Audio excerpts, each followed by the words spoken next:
আকাশবাণী কলকাতা। স্থানীয় সংবাদ পড়ছি সংযুক্তা সিংহ। বিশেষ খবর। বন্যা পরিস্থিতি খতিয়ে দেখতে মুখ্যমন্ত্রী মমতা ব্যানার্জি আজ পূর্ব বর্ধমানে যাচ্ছেন। আগামীকাল তাঁর বীরভূমে প্রশাসনিক সভা করার কথা। এদিকে জামিন পেয়ে আজই বীরভূমে ফিরতে পারেন অনুব্রত মণ্ডল।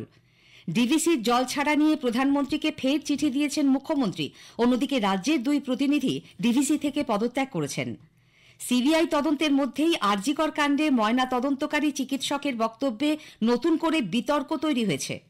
টালিগঞ্জ স্টুডিও পাড়ায় হুমকির জেরে এক হেয়ার স্টাইলিস্টের আত্মহত্যার চেষ্টার অভিযোগকে কেন্দ্র করে চাঞ্চল্য ছড়িয়েছে।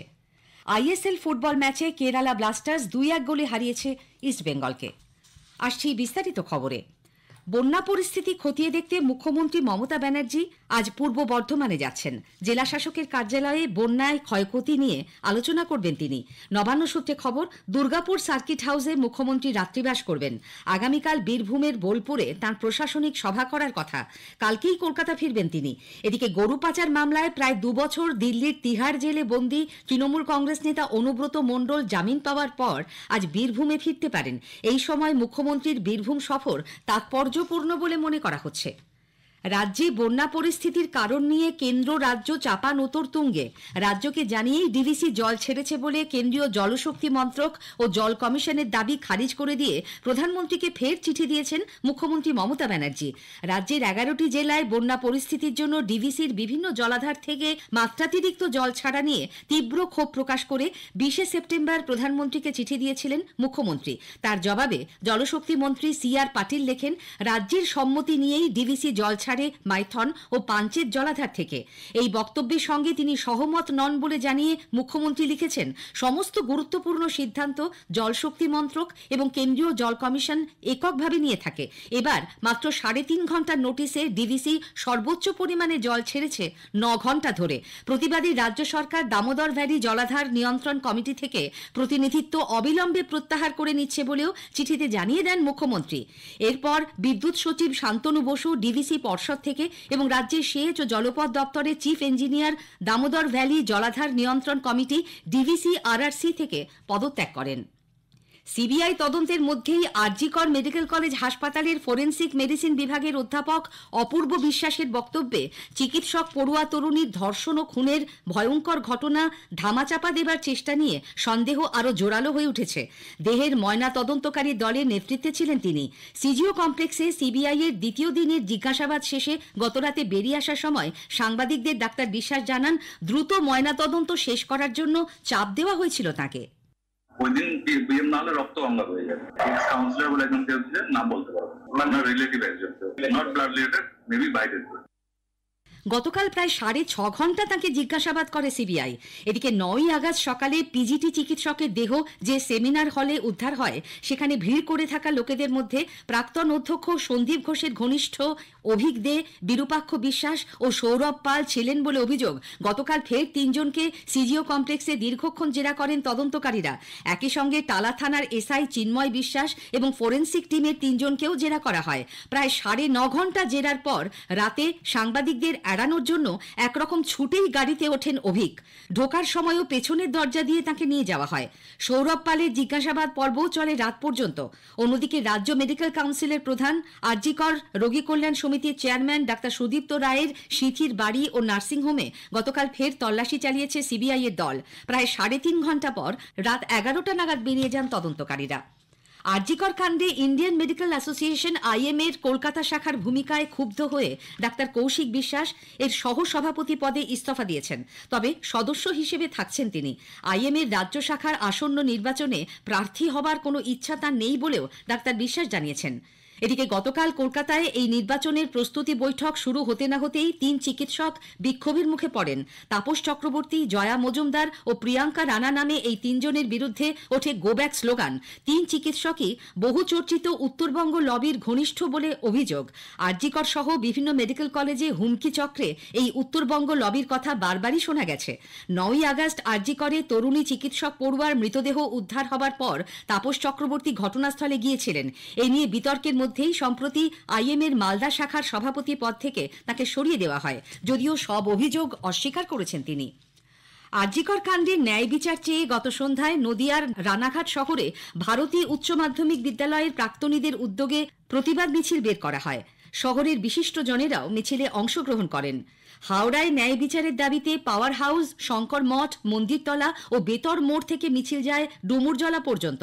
হাওড়ার 28টি স্কুলের প্রাক্তন ও বর্তমান পড়ুয়া এবং বহু সাধারণ মানুষ মিছিলে পা মেলান। স্থানীয় সংবাদ শুনছেন আকাশবাণী কলকাতা কেন্দ্র থেকে। স্বাস্থ্যক্ষেত্রে ব্যাপক দুর্নীতি ও হুমকি সংস্কৃতি নিয়ে তোলপাড়ের মধ্যেই টালিগঞ্জ স্টুডিও পাড়ায় হুমকির জেরে এক কেশ সজ্জা শিল্পীর আত্মহত্যার চেষ্টার অভিযোগকে কেন্দ্র করে চাঞ্চল্য ছড়িয়েছে। অভিযোগ, ওই হেয়ার স্টাইলিস্টের ইচ্ছে মতো কাজ করার স্বাধীনতা ছিল না।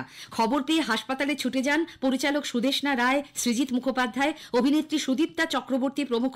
হাসপাতাল থেকে ছাড়া পেলেও ওই মহিলার মানসিক স্থিতি নিয়ে উদ্বেগ প্রকাশ করেছেন চিকিৎসকরা।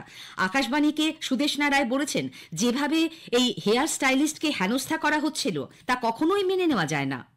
গত 5 মাস ধরে তার উপরে যে মানসিক চাপ তাঁর গিল্ড বা ইউনিয়ন সৃষ্টি করেছিলেন, তার ফলে কর্মক্ষেত্রে অনেক ক্ষতি হয়েছে এবং সেই ক্ষতি তিনি আর পূরণ করতে পারছিলেন না এবং সেই ক্ষতিকে মেনে নিতে পারছিলেন না। গতকাল রাতেই ওর মেয়ে এফআইআর এর জন্য দরখাস্ত করেছিল হরিদেবপুর থানায় এবং ওর মেয়ে বলেছে ওর মা যে ইউনিয়নের সদস্য ছিলেন সেই ইউনিয়নের যে কমিটি মেম্বার 11 জন, তাদের বিরুদ্ধে মানসিক চাপ ও আত্মহত্যার প্ররোচনার এই এফআইআর। অন্যদিকে federation of senior technicians and workers of eastern India সভাপতি স্বরূপ বিশ্বাস আকাশবাণীকে জানান, হেয়ার ড্রেসার গিল্ডের কাছে খোঁজ নিয়ে তিনি জেনেছেন আত্মহত্যা করতে যাওয়া ওই কর্মীকে কাজে যোগ দিতে কেউই বাধা দেয়নি। বিজেপি এই ঘটনায় জড়িতদের শাস্তির দাবি জানিয়েছে। দলের সাংস্কৃতিক সেলের আহ্বায়ক রুদ্রনীল ঘোষ গতকাল কলকাতায় সাংবাদিকদের কাছে অভিযোগ করেন, টলিউডে এক স্বৈরতান্ত্রিক পরিবেশ তৈরি হয়েছে। মুখ্যমন্ত্রীর স্নেহধন্য কিছু মানুষের জন্য যোগ্য শিল্পী ও কলাকুশলীরা কাজ পান না। প্রতিবাদ করলে অন্যায়ভাবে তাদের সাসপেন্ড করা হয়। আকাশবাণী ভবনের অদূরে গতরাতে গাড়ির ধাক্কায় এক পথচারী গুরুতর জখম হন। আশঙ্কাজনক অবস্থায় তাকে এসএসকেএম হাসপাতালে ভর্তি করা হয়েছে। পুলিশ সূত্রে জানা গেছে, রাস্তা পার হওয়ার সময় দুরন্ত গতিতে আসা গাড়িটি তাকে ধাক্কা মেরে পালিয়ে যায়। আহত পথচারীর বয়স 30 থেকে 35-এর মধ্যে। তিনি পূর্ব মেদিনীপুরের বাসিন্দা বলে জানা গেছে। গাড়িটির খোঁজে তল্লাশি চালাচ্ছে পুলিশ। মা ফ্লাইওভারে ফের চীনা মাঞ্জা সুতোয় গুরুতর জখম হলেন এক বাইক আরোহী। শাহনওয়াজ আলী নামে বিধাননগর পুলিশের ওই এএসআই বাইক থেকে ছিটকে পড়েন। রক্তাক্ত অবস্থায় তাকে চিত্তরঞ্জন হাসপাতালে নিয়ে যাওয়া হয়। এর আগেও বারবার মা ফ্লাইওভারে নিষিদ্ধ চীনা মাঞ্জা সুতোয় দুর্ঘটনার কবলে পড়েছেন একাধিক ব্যক্তি।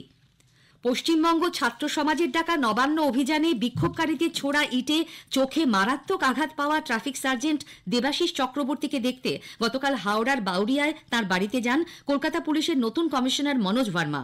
সঙ্গে ছিলেন হাওড়া গ্রামীণের পুলিশ সুপার স্বাতী ভাঙালিয়া। বেরিয়ে আসার পর মনোজ ভার্মা জানান, দেবাশিস এখন অনেকটাই সুস্থ। চোখে ইনজারি আছে, রিকভারি হচ্ছে, একটু টাইম লাগবে, but recovery is good.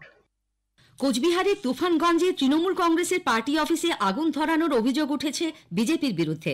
Tufanganj 2 নম্বর ব্লকের 12 কোদালি 1 নম্বর গ্রাম পঞ্চায়েতের বন্দের কুঠি এলাকায় রাতের অন্ধকারে তৃণমূল কংগ্রেসের দলীয় কার্যালয়ে আগুন ধরিয়ে দেওয়া হয় বলে অভিযোগ। এই অভিযোগ ভিত্তিহীন বলে দাবি করেছে বিজেপি। রাজ্যে কংগ্রেস দলের সংগঠনকে মজবুত করাই তাঁর প্রধান লক্ষ্য বলে নবনিযুক্ত প্রদেশ কংগ্রেস সভাপতি শুভঙ্কর সরকার জানিয়েছেন। কলকাতায় প্রদেশ কংগ্রেসের কার্যালয় বিধান ভবনে গতকাল এক সাংবাদিক বৈঠকে শ্রী সরকার বলেন, সবাইকে নিয়ে দলের কর্মপন্থা স্থির করা হবে। এআইসিসি নেতৃত্ব তাকে পশ্চিমবঙ্গে কংগ্রেসকে শক্তিশালী করার কথা বলেছেন। সংঘবদ্ধভাবে দলকে এগিয়ে নিয়ে যাওয়ার কাজ চলবে। আরজিকর কাণ্ডের প্রতিবাদে যেভাবে চিকিৎসকদের পাশাপাশি সর্বস্তরের মানুষ এগিয়ে এসেছেন তা প্রতিবাদের এক অনন্য নজির বলে মনে করেন তিনি। ডিভিসির ছাড়া জলে রাজ্যে বন্যা পরিস্থিতি তৈরি হয়েছে বলে মুখ্যমন্ত্রী যে অভিযোগ করেছেন, সেই প্রসঙ্গে সাংবাদিকদের প্রশ্নের জবাবে শুভঙ্কর সরকার বলেন, বন্যায় যাতে মানুষ ক্ষতিগ্রস্ত না হন সেদিকেই সবার আগে নজর দিতে হবে।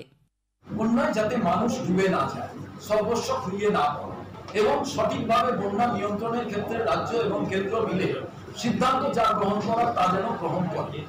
আমি কেন্দ্রের দোষ দিলাম, কেন্দ্র রাজ্যের দোষ দিল, ডিভিসি বললো আমার জল ছাড়তে হবে, নাহলে আমার জলাধার ভেঙে যাবে।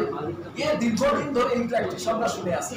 একটাই আবেদন, যারা ক্ষতিগ্রস্ত হয়েছেন তাদের যাতে সরকারি সাহায্য করতে পারে, যারা ক্ষমতায় আছেন সেই প্রশাসন, সেই সরকারকে এর ব্যবস্থা করতে হবে। কোচির জওহরলাল নেহরু স্টেডিয়ামে গত সন্ধ্যায় আইএসএল ফুটবলের ম্যাচে কেরালা ব্লাস্টার্স 2-1 গোলে ইস্টবেঙ্গলকে হারিয়ে দিয়েছে। খেলার প্রথমার্ধ ছিল গোলশূন্য। ম্যাচের 59 মিনিটে ইস্টবেঙ্গলকে এগিয়ে দেন পিভি বিষ্ণু। 63 মিনিটে কেরালার হয়ে গোল শোধ করেন নোয়া সাদাও।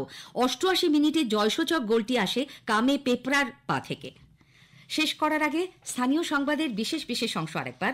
বন্যা পরিস্থিতি খতিয়ে দেখতে মুখ্যমন্ত্রী মমতা ব্যানার্জি আজ পূর্ব বর্ধমানে যাচ্ছেন। আগামীকাল তাঁর বীরভূমে প্রশাসনিক সভা করার কথা। এদিকে জামিন পেয়ে আজই বীরভূমে ফিরতে পারেন অনুব্রত মণ্ডল। স্থানীয় সংবাদ শেষ হলো।